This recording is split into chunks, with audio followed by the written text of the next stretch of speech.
Hi, I'm Mimi Chan. Welcome to Culture Chat. Thanks for joining the conversation.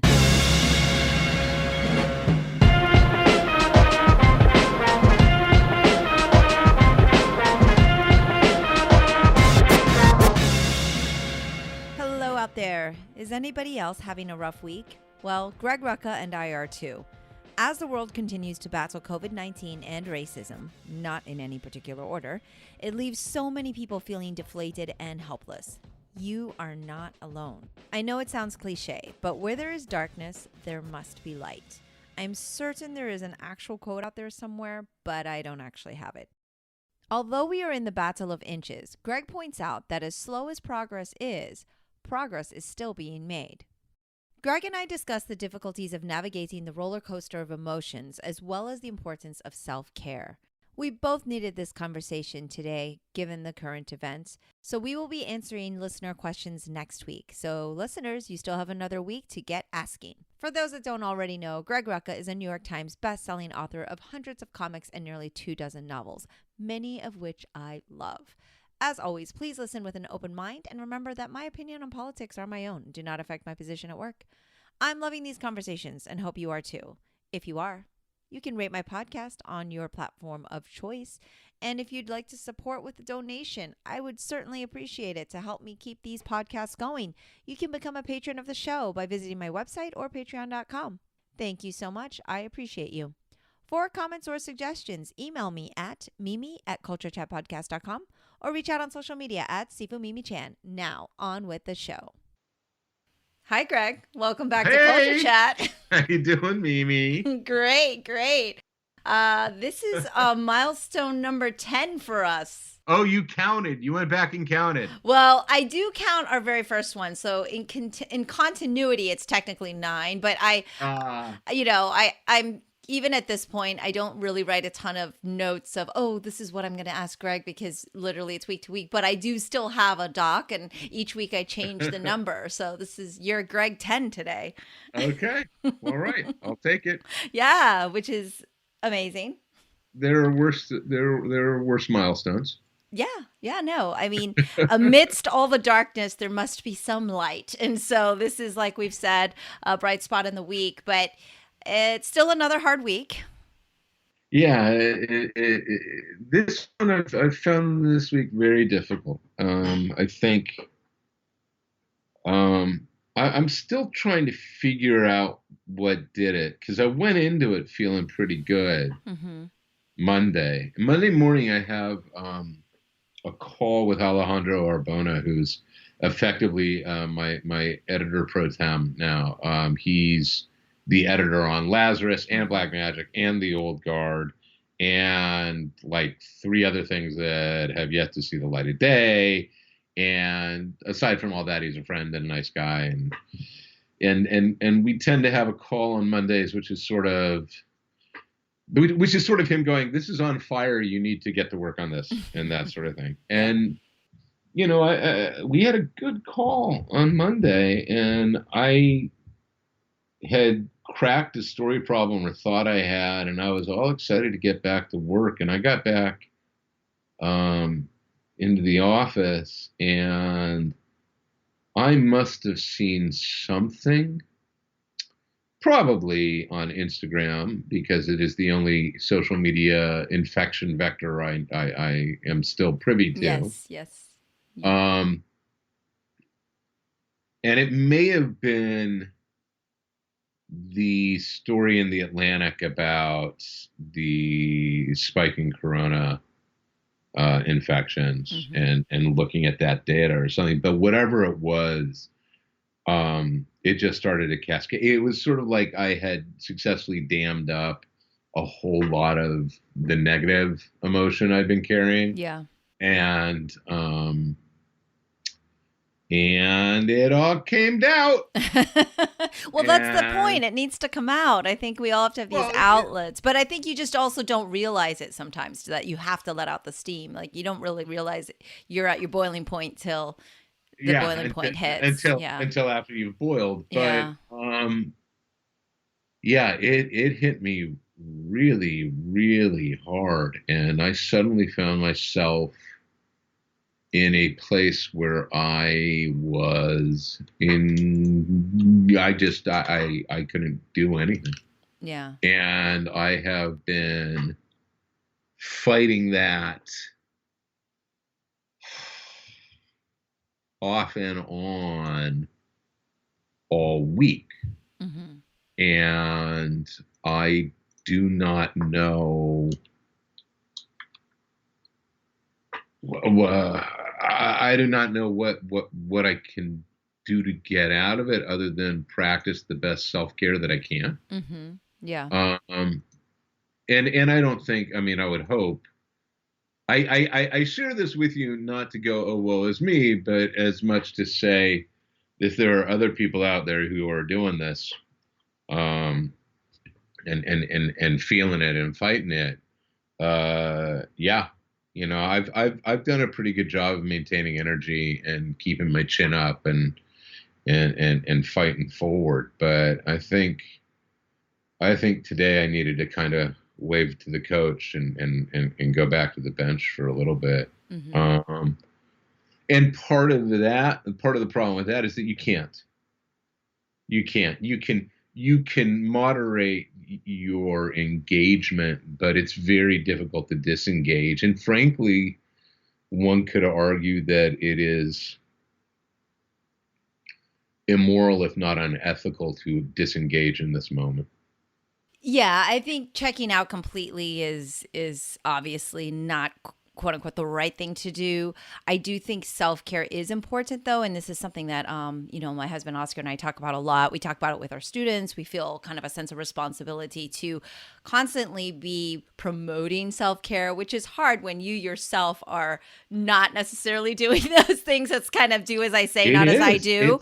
It's And so I really hate to hard. feel hypocritical, but at the same time, if anything we say can offer positivity for people, we still try to go that route. And so, we put on our big smiling faces, we get on there each day, talk to them, and do what we need to do. But I think there is also something with most people who are feeling that polarization, whether it's from the COVID quarantine, the situation, the work situation that it's caused, the lack of community, missing your family and friends, or whether it's from all of the racial dissonance, all the protests and all of the anger from that. Like, regardless of why we feel what we feel, if we're not doing the self-care, we're not in a position to kind of help any of those areas, right? So usually it's because we want to help. We want to do something more. We want to feel Well, yeah. active, right? We want to feel like we are part of the solution, not the problem. But if we're not taking care of ourselves, that's it. Like, we're good. We're Well, good to no one. and that's exactly it. I think I've mentioned this before, but when I trained as an EMT, the first rule of medicine is quite literally, it's first do no harm. Mm-hmm. But the sort of second unspoken rule of emergency medicine is you're no good to anybody, if you're not in a condition to work. And the example was always, if you're the first on the scene to the car crash, and the power line is down and they're screaming in the car, you do not go to the car, Yeah. because if that line's live, now there's an additional call on the scene. I Mm-hmm. mean, you haven't made it better, you've made it appreciably worse. Yeah. And and I do believe, that, look, we have to take care of ourselves, simply because nothing here is short. And I think that's the other thing, is that in this era, in this age, and this may be, I don't know, this may be an insight, or it may be patently obvious, or it may just be dumb. I'm not sure. Um, we've been living the last decade in a period of documented uh, contraction of our ability to focus and to stay on task. And it doesn't matter why or how of it at this point. It is a known thing. We know this. Um, and the media does it. We have news cycles and sound bites, and they've gotten quicker and shorter and quicker and shorter. And we have all adapted to that either willingly or subconsciously, that we tend to move pretty quickly from one thing to the next. Well, guess what? None of the things, not one of the things that we are facing on a grand scale today is going away quickly. It's not going to. Yeah. Coronavirus is not going to just go away someday, right? That is a fundamental misunderstanding of what a virus is. Right. We are not even getting into the mutation part of it. Yeah, like once there is a vaccine, that doesn't mean that we're in the clear, and scientists are struggling now for sure. Yeah. This thing ain't going to be gone, in 3 months or 6 months. This is with us for the rest of our lives and unto the lives of our children and children's children. And should we ever, succeed in colonizing, Mars or whatnot, it's going to go to Mars with them. It's never going away. Yeah. Yeah. Right. It's just we're going to adjust and become more adept in how we can deal with it. Yeah, I think the management's important. Right. So there's that. There's everything surrounding Black Lives Matter at this moment, which has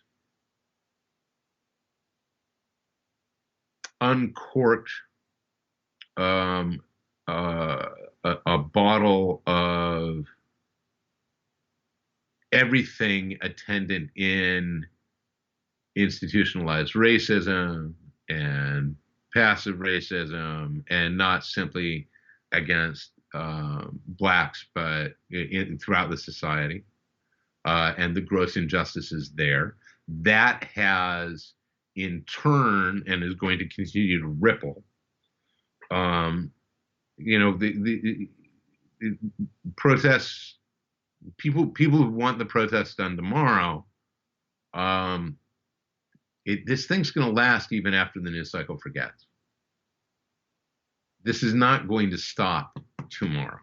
It's not going to stop in a week, and it shouldn't, right? Because one of the things that has become so evident is that there is no terminus to this journey.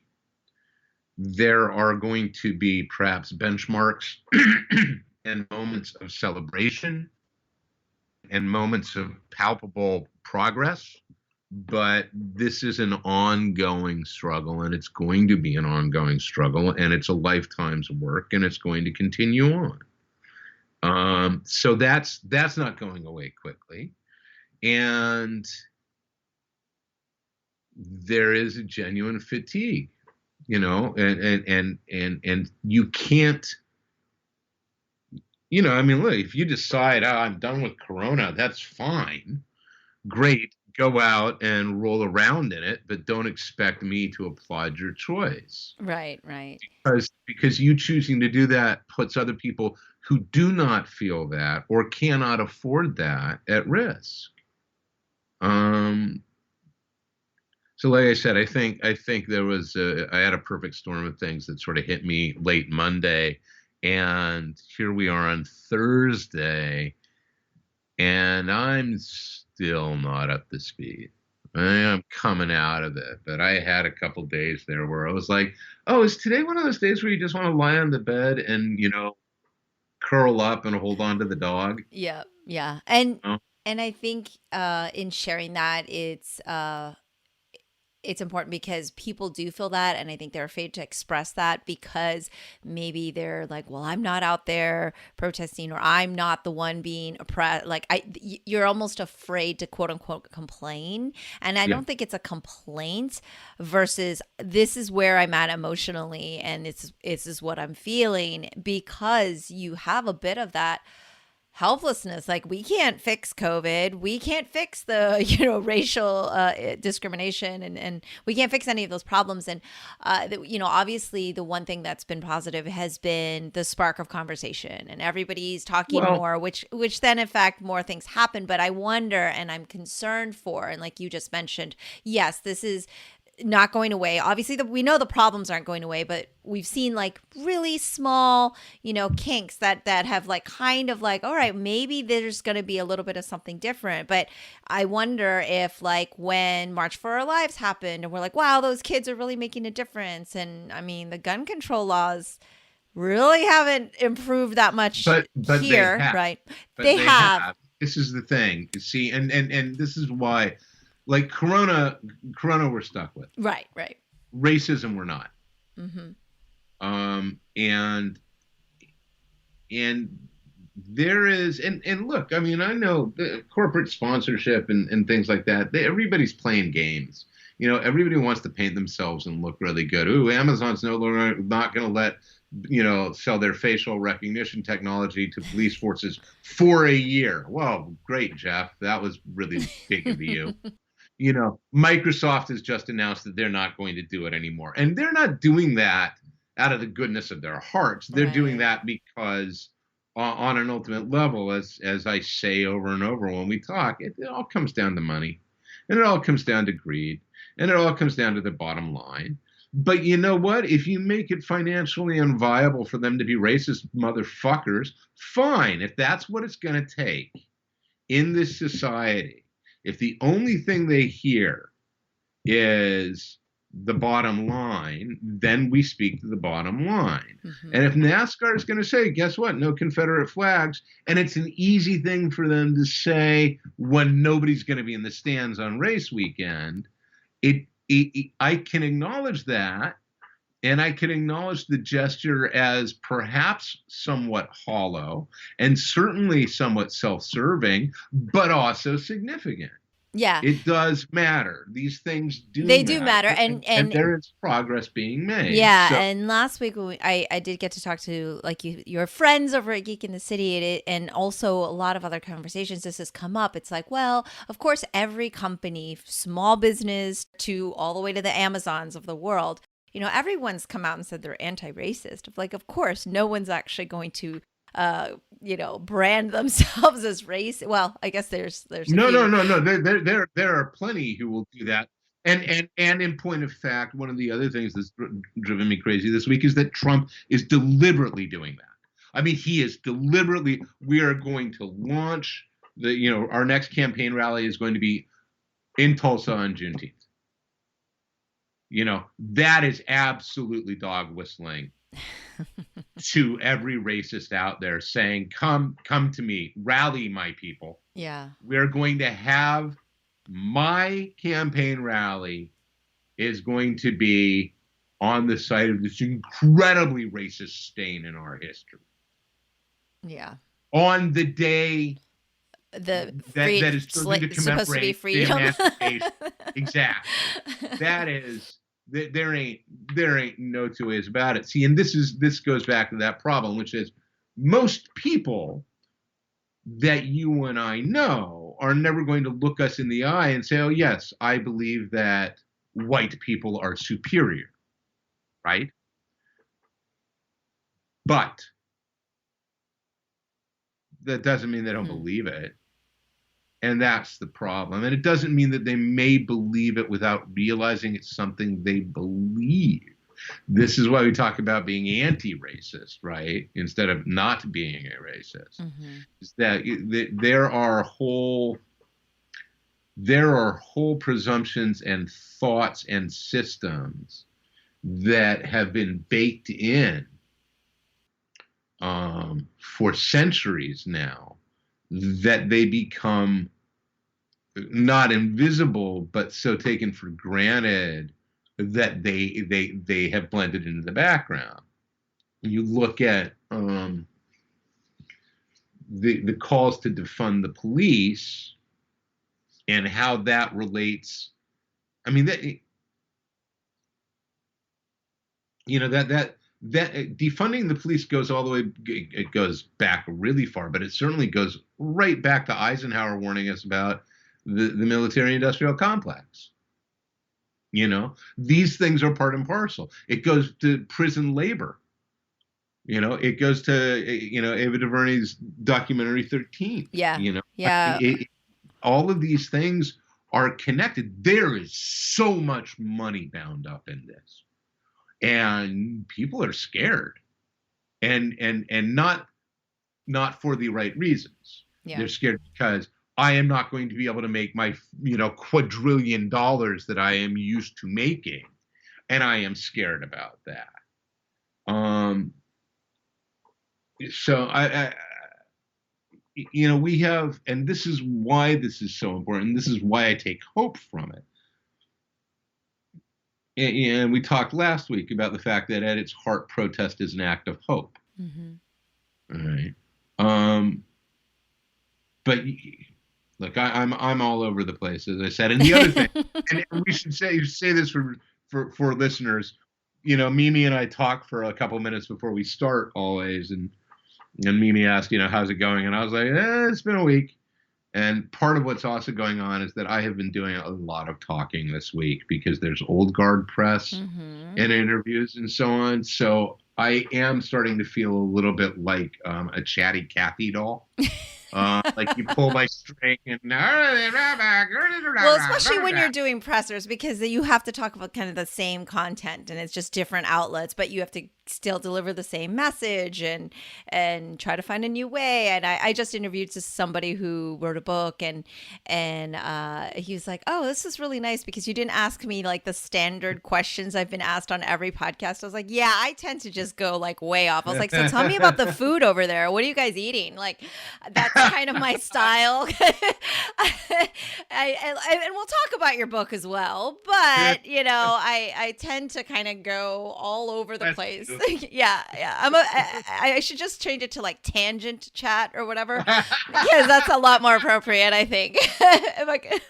But you mentioned the 13th, and my husband had seen that a while ago and was like, you need to watch this, and he'd show me different parts of it, and I'd jot down notes because it's stuff I'd like to talk about, especially since I've had guests on my show that have relevance to that. I've had law enforcement on, and I've kind of badgered them with questions and whatnot, and but yeah, anybody who has not seen that documentary needs to go and watch it, because I just watched it in full last week, and watching it straight through, it's remarkable. It's eye-opening, and even things you knew, it's kind of just, I find anyway, that, and this is something that I've learned, that the reread or the rewatch or the relearn, you learn something new, even if it's things that you thought you knew, right? It's kind of bringing it to light and kind of going deeper into it. But yeah, it was I wouldn't say it was enjoyable, because it was a frustrating documentary. Not. But yeah, it's absolutely not. It's enjoyable, very well done, and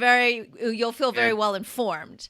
It isn't. Yeah, enjoyable is not the word. Educational, important, and important gets overused. This one it made an important movie. Yes. And yeah, I would urge everybody to see it and just to understand. Think about that when you're thinking about what's being protested. Yeah, and why when we're you're thinking about what the police are, and what they do. Yeah, it does help bring a better understanding, and I think that everybody has their own way of learning. Like, I've seen this great surge in a lot of these books being checked out, which is great, and I had told you this irony that the one book club I'm in, we had just recently read a bunch of solitary, and then literally a month ago, To Kill a Mockingbird was on our list as a reread, and so I just kind of finished that a couple weeks ago, and I'm going, oh my gosh, that was set in the 30s, but of course we could go back however many years. And it's a little frustrating when you kind of feel like nothing's changed, but then, like you said, there has been progress. It's just that it feels like not enough, right? And so at what point are we going to, when is that boiling point going to happen? I don't think it feels like not enough. It is not enough. Right. It's not enough. It's clearly not enough. Yes, of course. We make progress,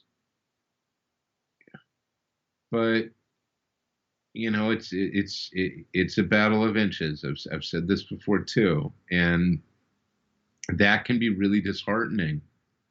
Um, with people, one of the luxuries of America, at least prior to 2016, is that um, the nation has psychologically, excuse me, been very good um, about you don't go to sleep, or at least you didn't go to sleep worrying if the institutions were going to be there tomorrow.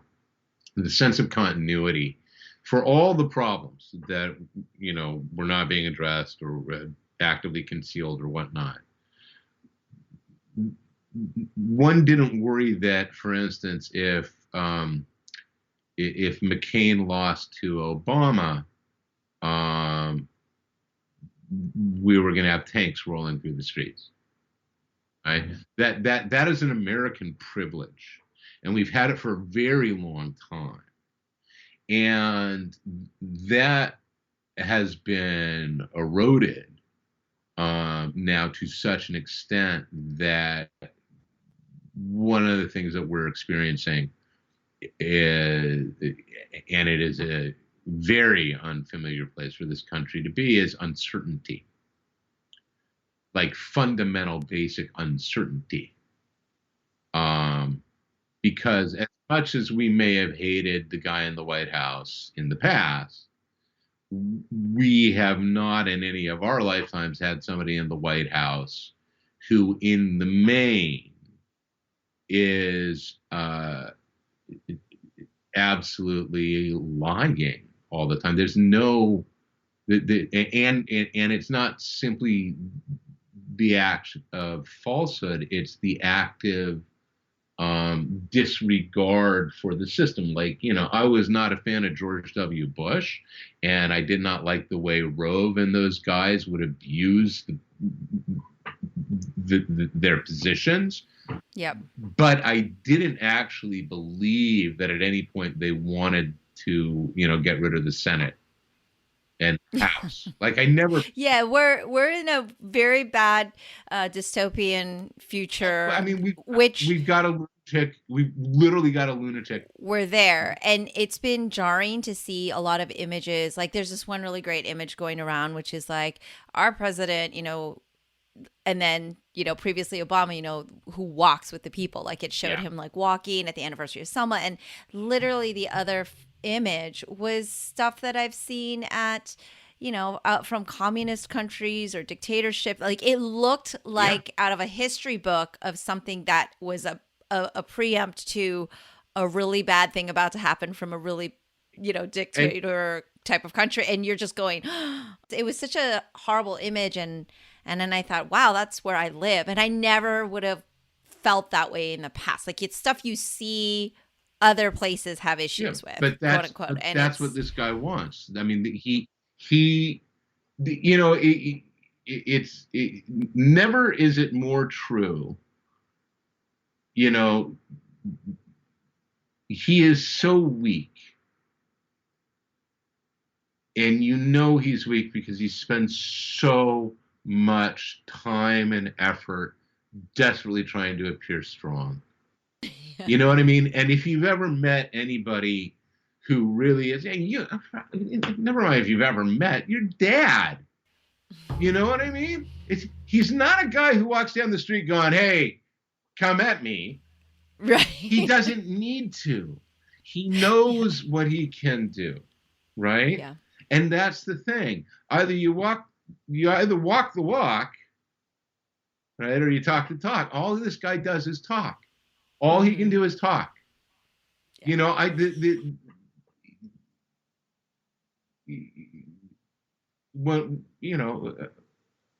And it's eroding for him so quickly now. I mean, Mark Miley? Is it Milley? I don't know how to pronounce General Miley's name. With his statement, and I don't know if you watched the video of him basically saying, "I was wrong. I shouldn't have been there. I made a mistake." Trump would never in a million years do that. Can't do it. Can't Oh, no, can't do, no, no. No, right. I no. mean, just Can't do it. that would he would. Yeah. No, narcissists don't tend to do that though, right? And like, I mean, this is like down to that child's book. What is it? The Emperor's New Clothes. Like, you literally have seen videos of him with like two different, suit and Hmm. bottom top not mismatching, and just things where you're like, how can you exist in a place where people are so afraid to tell this person, hey, by the way, or like, you've got toilet Hmm. paper on your shoe, and on national television, like, nobody wants to say anything. I mean, this is the dynamic he's created, and it's obvious that it's because he's not going to listen. But yeah, the narcissism, it's It very is. scary, and I'm very I'm in this weird state of like, and it sounds horrible, and I hate to verbalize it, but I'm like, oh, if only all this stuff was happening in October, because then people will have forgotten by then and remembered how horrible and how bad they felt, because for some reason, come election day, nothing else Oh, matters. All the stuff well, that happened before is irrelevant. And just the one day before, he's going to come out with some BS about, the other side. And then that's it. So I just feel like, oh, couldn't this have just like held off a I little I bit, I I, I absolutely understand that.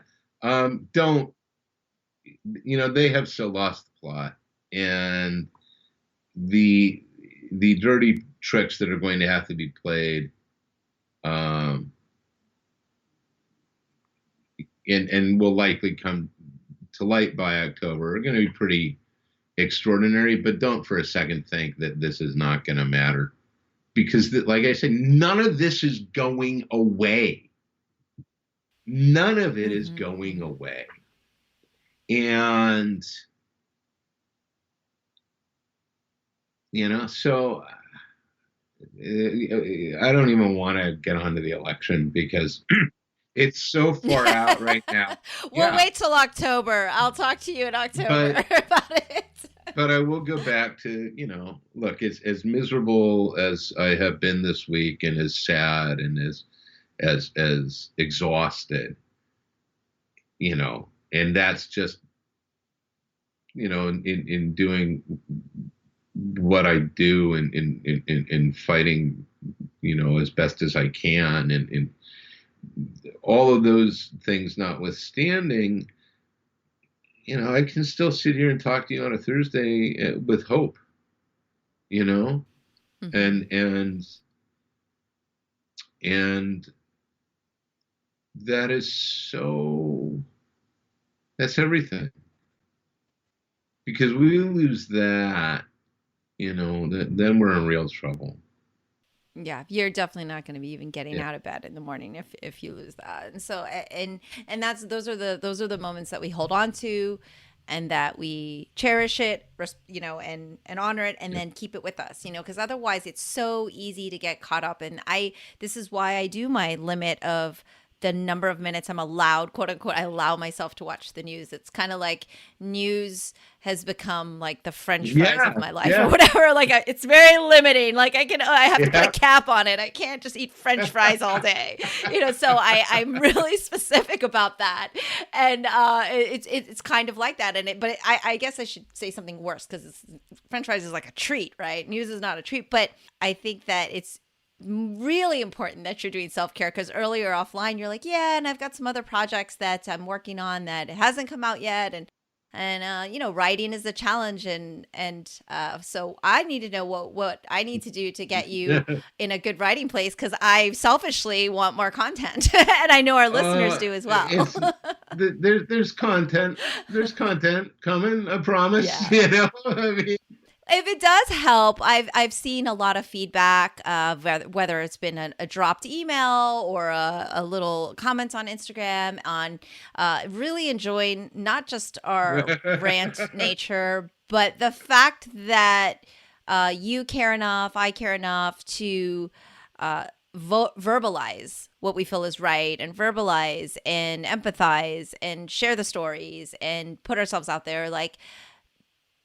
we kind of take it for granted because literally we've been doing this every week, and that's kind of both of, I think, of our natures, but it is appreciated. And sometimes you don't really realize that because we sit here and we just talk to each other. But I mean, there are people listening and they have expressed their appreciation to you, especially for always, I think the exact words are like, for being a white writer and still being out there and promoting and constantly posting and just sharing, all the things that are meaningful. And I think that really does matter. So everything you're doing has been really important, like as small as it may feel. I saw, and I appreciate it. I saw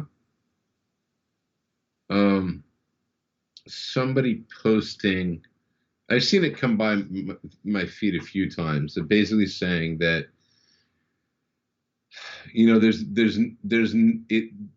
there isn't only one way to ally, and not. The thing I actually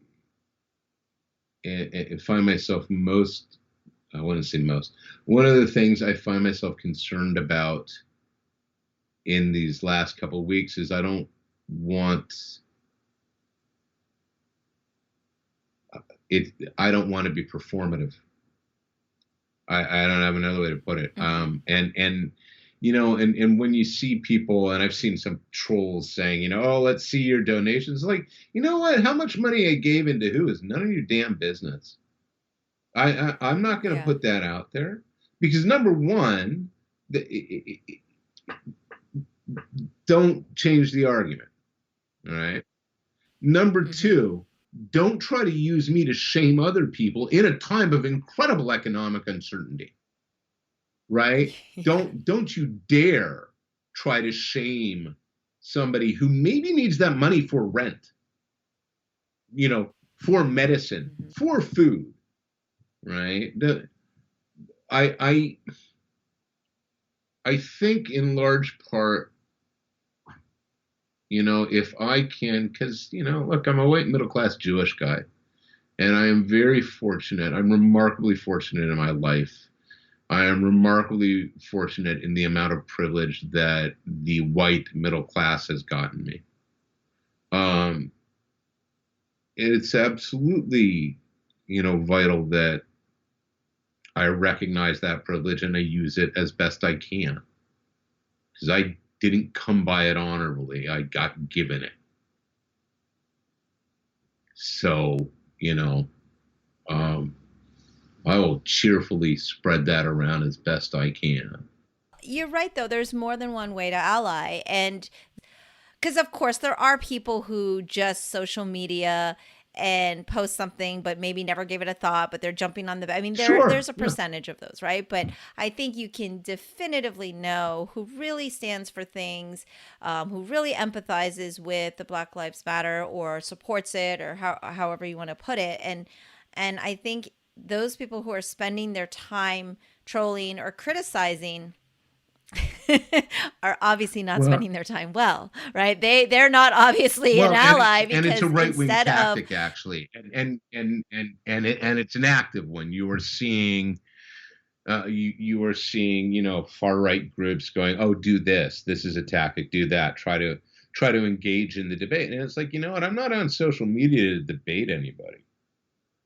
I'm not there. I'll happily tell you what, if you got a question about a comic or whatnot, like, why did you do this in Lois Lane 11? It's like, sure, I'll engage.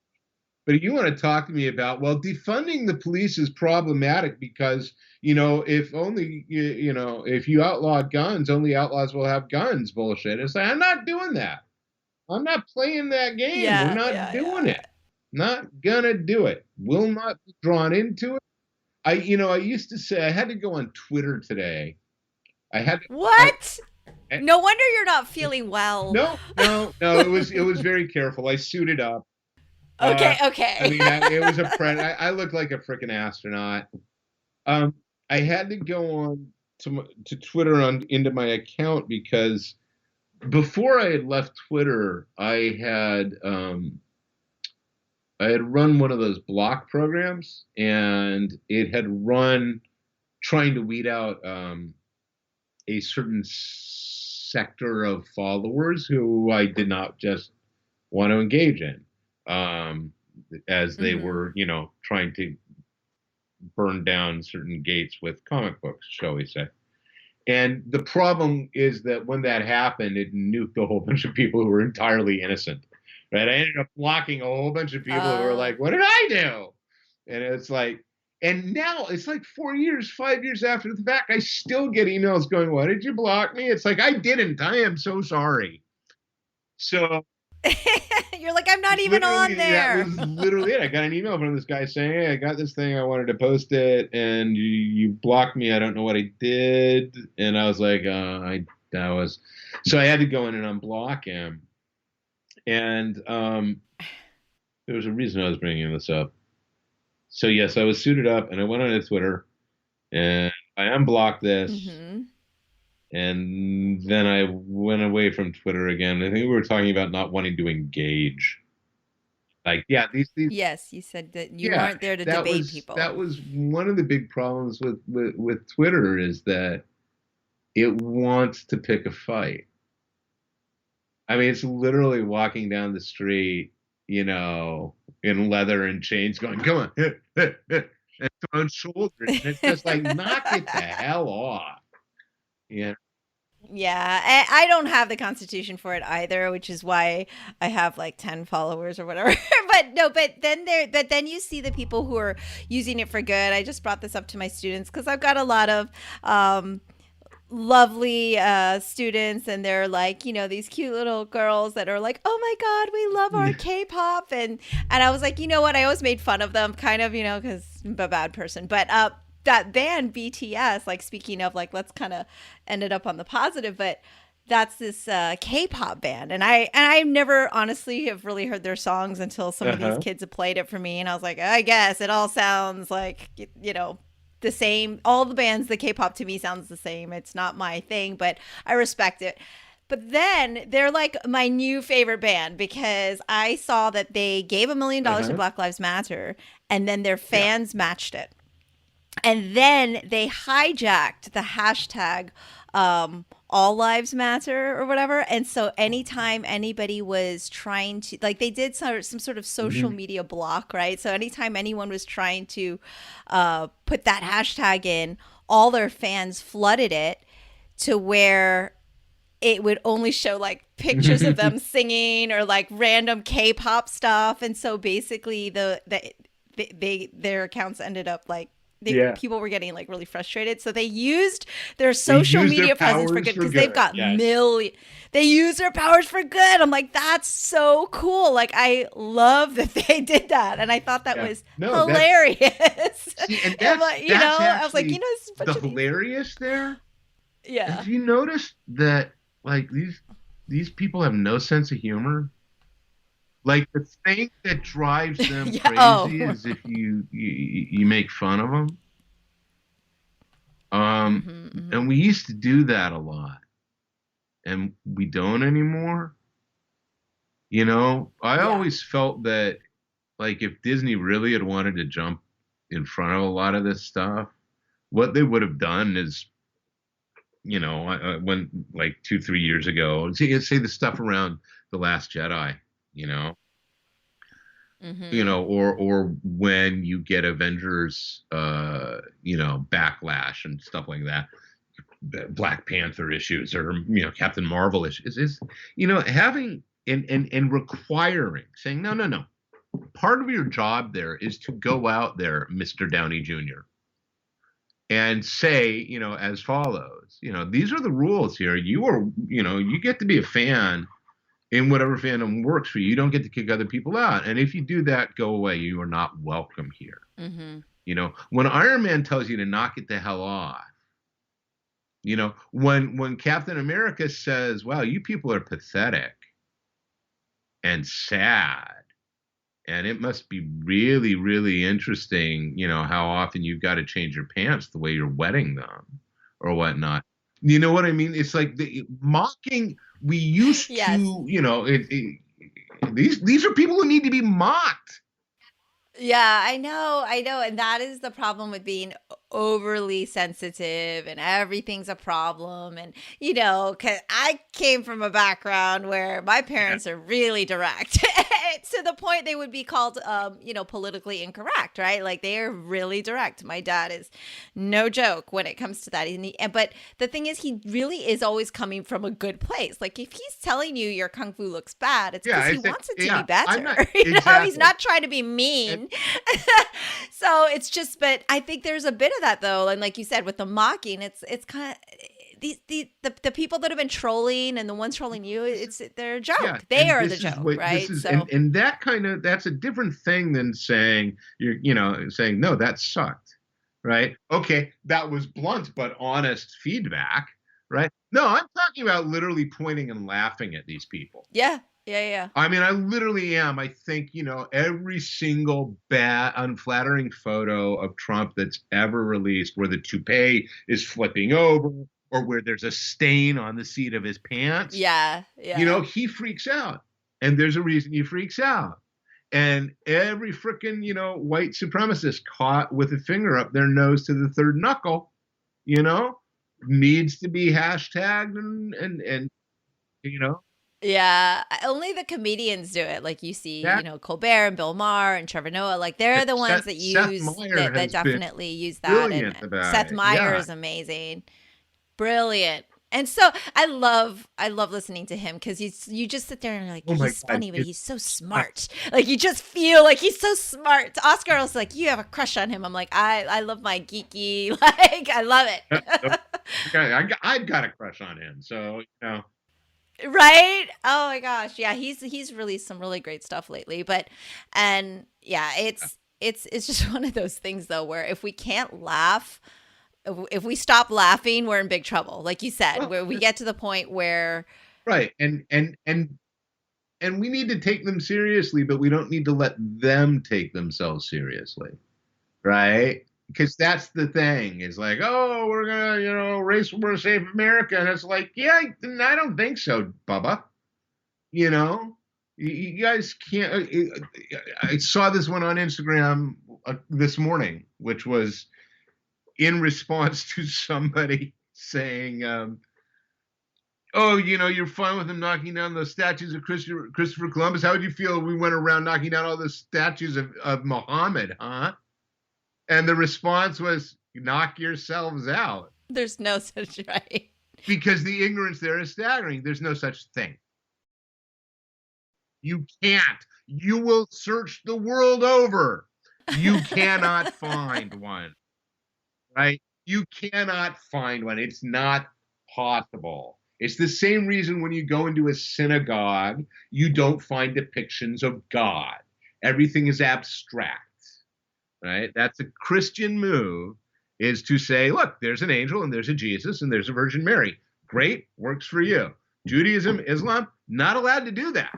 Yeah. Can't do it. So, I mean, and that's what I mean. The problem is when they're too stupid to realize or too ignorant to You're, realize, wasting my wit on you. It's like a sin. except, except there is something even worse about knowing people are laughing at you and not knowing why, Okay. That's true. right? Yeah, Like that that's moment of true. like, why did I thought I was all clever there, and now they're all pointing and laughing. It's like, oh, yeah, maybe you aren't as clever as you think you are. So, I don't know. I always find myself going, I just think they're so unaware, so not no self-awareness, right? Where it's just no matter what they're seeing what they want to see, hearing what they want to hear, and it's a challenge. But I had something I was gonna say, and now I don't remember what it was. all right, we've been doing that a lot today. I know. I This is think one of this those is sort days. of a. I think this is sort of a. I kind of feel like we're on. I wouldn't say a skip week. I kind of feel like this one is less. We Structured. are less directed this time. Next week we'll get down and dirty about comics or whatnot. We'll do questions. Yes, But this this week one it's was not like, very structured, but that's okay. That's my fault. It's my job to stay structured. So Well, and also I kind of came out of the gate with both barrels going it's there, and okay though. "Ah!" I So, think at some point though these conversations are important as well because people relate in terms of that's what I'm feeling, and I'm glad I'm not alone in that, and now I know yeah, that I think that's really it important. is important. I mean, that's part of you and I talk about empathy all the time. Oscar and I were talking before this episode because we discussed the To Kill a Mockingbird thing, and obviously empathy is that huge theme. And I think in the future, I'd love to pick your brain about it more because, of course, I hadn't read that since I was a child, having just reread it. And I'm sure you have it, like you have all the notes ready to go in your head. Being Oh that God, no! I'm far more versed in the movie, frankly, than I am in the novel. I owe it a reread. My understanding is it's pretty close, though. It is. It's pretty It close. cuts the cuts that are made for time. Yeah. There is a significant cut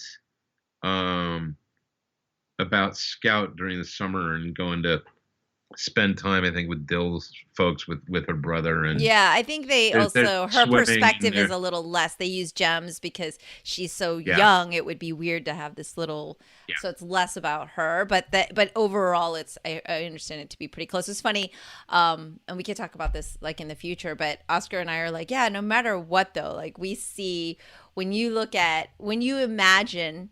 Atticus Finch. You see Greg Peck. You see Greg Peck. Like it. All the other characters can kind of be randomized in your head, but you only see him. And it's like, well, obviously, by the time we read the book, the movie was already out. So there was never going to be a moment of our own imagination taking over anyway. So, but it's kind of funny how that works with books and film and everything too, because you see so much in modern time where there's a novel and then immediately a movie's made, and the novel's front cover is then the cover of the movie. Yes. Right? And I'm like, I kind of, if I'm going to read a book, I really don't want to see the movie first because I want to have my own thing. But then now it's always like kind of tainted because you have this image already of who it's supposed to look like. And it's funny, I had not read The Martian before I saw the movie. Okay.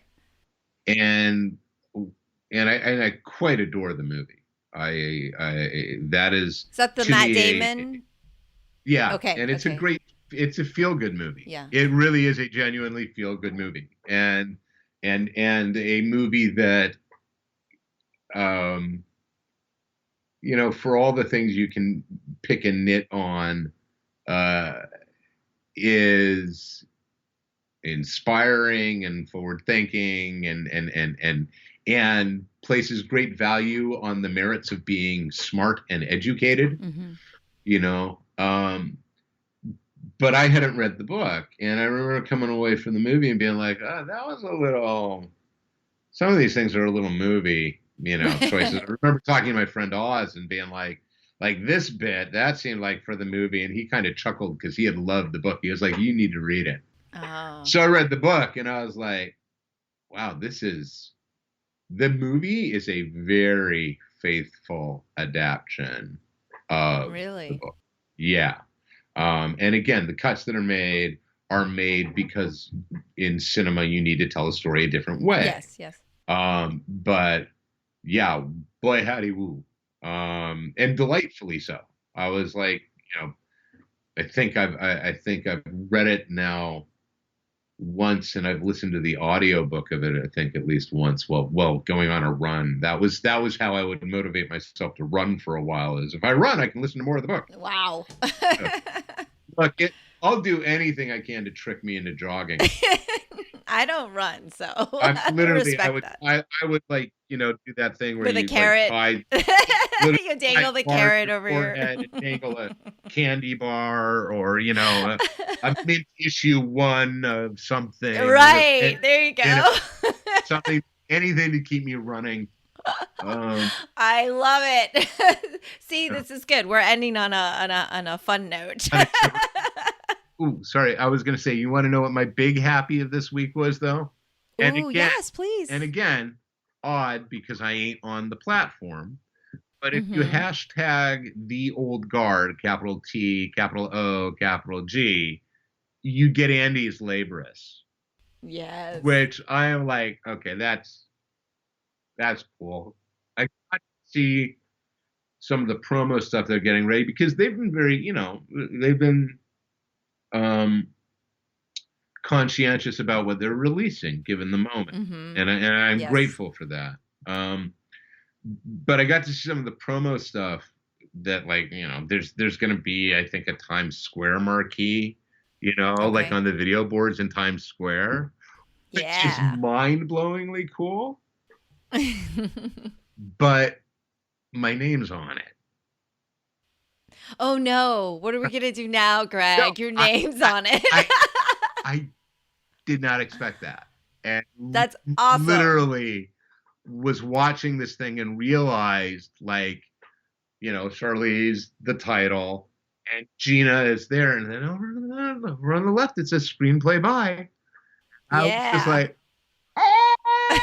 It's so cool. That is one of those moments where, yeah, I never thought that would happen. Never ever thought that would happen. That's good. Well, it's probably the first of many to No, come. So so pish, pish, I think pish. so. If I have anything to do with All right. it. Well, if you have anything to do with it, then I'll accept it. Yes, we're gonna keep going on this, but no, because yes, I did see the hashtag old guard thing it's so cool, very very cool, and super exciting. Now, have you seen the movie? Yes. Did you get to see the final cut? I Right, haven't like you've seen the most recent locked cut. okay, but it's pretty. It'll probably be pretty Yeah, close. I mean, I'm sure that there are, again, minor differences. And it's funny, I was emailing Gina this morning because yesterday was her birthday. So I just, have a good birthday and so on. And I said, I was looking at there's a secure server that the assets get put up on. And I was checking and I was like, oh, I note that the last version of the movie that's up there is dated something like March 27th, and I don't think that's our final lock. Do you know if I can get access to the final lock? And she was like, oh, yeah, no, just email this person and it shouldn't be a problem. So I was like, okay, I'm going to do that. So I'm hoping I get to see the final version in the next week or so. So Oh my gosh, that's so exciting. And I love that Gina's the director because I loved Love and Basketball, I have to say. Like huge fan, she's done. huge fan. And when it's a female lead character, I love that it's a female Yeah. director. I think it brings a different light to it, and I'm super excited. And I'm super happy for you. Congratulations. That's exciting that you're going to be on Times That Square. that's really trippy to me. Like, nobody will notice. Like, you know what I mean? But Yeah. I know. Of course, of course. Everyone's going to be looking at Charlize, but And hey, probably should. I can you blame think them? that Can you blame them? they should look at Charlize and Yeah. Kiki and Nikki and Luca and Yes. Matthias and Yes. Patel and everybody who's in it. Frankly, Yes. all the beautiful, talented people. So Yeah. Yeah. Yeah. So and that I was saying kind of give me an idea for like one of our future chats. I think we should totally talk about like movie and book adaptations, like kind of going back and yeah, forth, because there's been so many that have been wonderful and so many that are not so much, and it's such a sad thing. And there's been like a very few where I feel like the movies may be superior to the book, so I think that'll yeah. be an I, interesting I conversation to have. absolutely agree. I think there have been cases where the movie has been able to do what the novel not. Interestingly enough, the Artemis Fowl movie, I guess, the reviews are coming out and it's getting panned. And if Oh. you know the series, um, the movie, shall we say, takes gross liberties Yeah. with the series, and that's why it's going to fail. So, Mm-hmm. you know, Yeah, I mean, when you already have a good story, I don't know why people feel compelled to be like, I'm just going to take an inspiration of it. And, but that is definitely a future conversation. I think our listeners would be like, all right, talk about this. Maybe I'll put it out there. Yeah. Like, hey, this is what we're talking about. Which books and movies adaptations do you want us to talk about?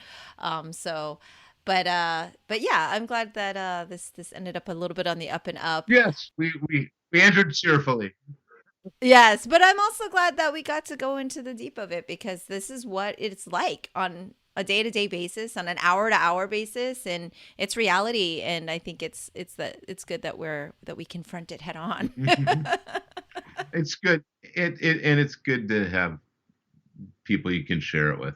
No, it's vital. It's really important. It's vital.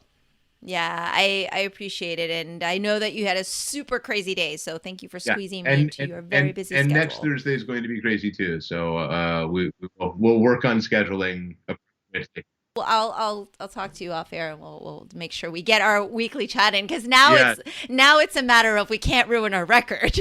No, man, it's like we've hit fake 10. Now we got we gotta hit real 10, because this would be 10 in a row. Like that's the real deal. Yeah, we cannot miss it. All right. Well, all right, sir. Thank you so much. Until next week. I'll talk to you later, Mimi. That's all for today's episode. Thanks for listening to Culture Chat, and hope you enjoyed the conversation. Please subscribe and rate my podcast. Feel free to leave me suggestions or send an email to mimi@culturechatpodcast.com, or follow me on social media at Sifu Mimi Chan on Twitter, Instagram, or Facebook.